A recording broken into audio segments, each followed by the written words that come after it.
ప్రభుత్వ కార్యాలయాలు అంటే ప్రజలకు మెరుగైన సేవలు అందించాల్సినటువంటి కార్యాలయాలు.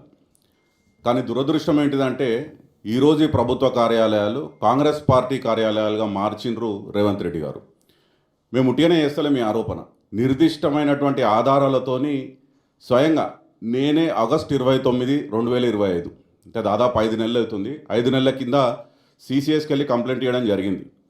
HGCL ఆఫీస్ ఏదైతే నానక్రామ్ కూడా మన ఔటర్ రింగ్ రోడ్ కానుకొని ఉందో హైదరాబాద్ గ్రోత్ కారిడార్ లిమిటెడ్, అందులో మైండ్ షేర్ కన్సల్టెన్సీ అనే ఒక అవుట్సోర్స్ కంపెనీకి, Congress party social media run చేసే ఒక కంపెనీకి కాంగ్రెస్ పార్టీ అవుట్సోర్స్ చేసిందని, అక్కడ ప్రైవేట్ వ్యక్తులు HGCL ఆఫీస్లో కూర్చొని ఈ సోషల్ మీడియా హ్యాండిల్స్ అక్కడి నుంచి రన్ చేస్తున్నారని చెప్పి ఆధారాలతోనే వెళ్ళి నేనే స్వయంగా పోయి కంప్లైంట్ చేయడం జరిగింది. కానీ ఇప్పటివరకు 5 నెలలు గడుస్తున్నా కానీ దాని మీద ఒక FIR చేసింది లేదు. దాని గురించి ఏదన్నా పరిశోధించి నిజాలు బయటికి చెప్పింది లేదు.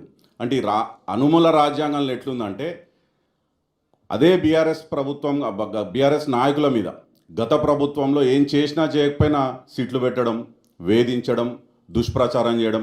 కానీ మేము పూర్తి ఆధారాలతో పోయి అయ్యా ఇవి ఆధారాలు, డాక్యుమెంటెడ్ ఎవిడెన్సెస్ ఇక్కడ ఉన్నాయి, ఇది జరుగుతుంది, దయచేసి దీని మీద విచారణ చేపట్టండి. ఇప్పటి వరకు దాని మీద ఉలుకు పలుకు లేదు. ముఖ్యంగా ఒకటి, ప్రభుత్వ కార్యాలయాలు ఏదైతే ప్రజల కోసం పనిచేయాల్సినవి ఉన్నాయో అందులో పనిచేస్తున్నటువంటి అధికారులను కూడా మేము విజ్ఞప్తి చేస్తున్నాం. మీరు ఇది మంచి ప్రెసిడెంట్ కాదు. గతంలో కేసీఆర్ గారు ముఖ్యమంత్రిగా ఉన్నప్పుడు 9.5 సంవత్సరాలు ఎప్పుడు కూడా ఎక్కడ కూడా ఇట్లాంటి అధికార దుర్వినియోగం కాలేదు ప్రభుత్వ కార్యాలయాలు.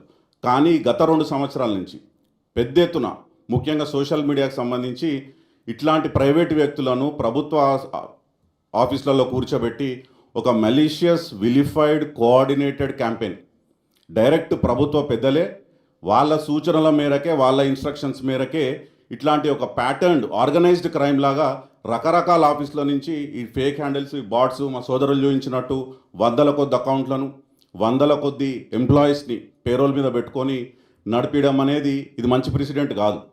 కాకపోతే కంచెనే చేనును మేసినట్టు ఎవరైతే అధికారులు ఉంటారో, ప్రభుత్వ ఆస్తులను, ప్రజల ఆస్తులను కాపాడాల్సినటువంటి అధికారులు ఉన్నారో వారే దగ్గరుండి వాళ్ళ పర్యవేక్షణలోనే ఇట్లాంటి కార్యకలాపాలు జరుగుతున్నాయంటే ఇది తెలంగాణ లాంటి రాష్ట్రానికి మంచిది కాదు.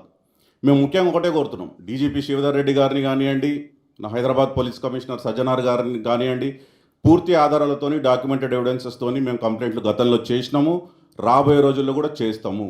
మీరు దయచేసి నిష్పక్షపాతంగా విచారణ చేపట్టండి. ఎక్కడైతే అధికార దుర్వినియోగం జరుగుతుందో మేము ఇచ్చిన ఆధారాల పట్ల మీకు ఎటువంటి సమాచారం వచ్చిందో పబ్లిక్ డొమైన్లో పెట్టండి.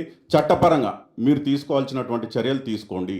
ఒకవేళ మీరు తీసుకోకపోతే ఎట్లాగో ఉండేది ప్రభుత్వం ఇంకో 2-2.5 సంవత్సరాలు తర్వాత వచ్చేది మళ్ళీ కేసీఆర్ గారి ప్రభుత్వమే. మేము చేసిన కంప్లైంట్లు కానీ, రిజిస్టర్ అయినటువంటి FIRలు కానీ వీటిని మళ్ళీ తోడు తీస్తాము. ఎవరెవరైతే ఇట్లాంటి కార్యకలాపాలకు, ఇల్లీగల్ యాక్టివిటీస్కి పాల్పడ్డారో వాటిని as per the law, as per the చట్టం, the perpetrators will be brought to justice. ముఖ్యంగా ఇంకోటి ఏంటిదంటే ఈ ప్రభుత్వ కార్యాలయాలు కేవలం ప్రైవేట్ వ్యక్తులు వాడుకోవడమే కాదు, అందులో వాడుకునే విధానం కూడా కేవలం బీఆర్ఎస్ పార్టీ అధినాయకత్వాన్ని, ముఖ్యంగా కేసీఆర్ గారిని, KTR గారిని, హరీష్ రావు గారిని వ్యక్తిత్వ హననం చేసే విధంగా, వాళ్ళ క్యారెక్టర్ అసాసినేషన్ చేసే విధంగా, వాళ్ళ వ్యక్తిగత ప్రతిష్టకు భంగం కల్పించే విధంగా ఏదైతే కోఆర్డినేటెడ్ క్యాంపెయిన్ జరుగుతుందో దీని మీద మీరు చర్యలు తీసుకోండి. ఈ లీకుల ద్వారా మా KTR గారు చెప్తుంటారు, గ్రీక్ వీరుడు సినిమాలాగా రేవంత్ రెడ్డి గారు లీక్ వీరుడు తయారైందని చెప్పి. సిట్లో జరిగే ఇన్వెస్టిగేషన్ కానీ, బయట ఎక్కడ జరిగిన కానీ కేవలం మీడియాలో ట్రయల్ కోసం పబ్లిక్ని దృష్టి మరల్చే కార్యక్రమాలు చేస్తున్నారు తప్ప అసలు వీటిలలో పసలేదు. ఈ కేసులు కోర్టులో నిలబడు. ముఖ్యంగా మేము చెప్పేది ఒకటే, ఈరోజు కూడా పోలీస్ అధికారులను అయ్యా మీరు వీటి మీద దృష్టి సారించండి, ఈ తప్పులను మీరు దగ్గరుండి ఎంకరేజ్ చేయకండి. ఒకవేళ మీరు చేస్తే మేము కోర్టు తలుపులు తడతాం. రాబోయే రోజుల్లో మా ప్రభుత్వం వస్తుంది, మేము తప్పకుండా వీటి మీద తిరిగి విచారణ చేపడతాం. ఎవరైతే బాధ్యులు ఉన్నారో వాళ్ళని చట్టపరంగా శిక్షిస్తాం. Thank you.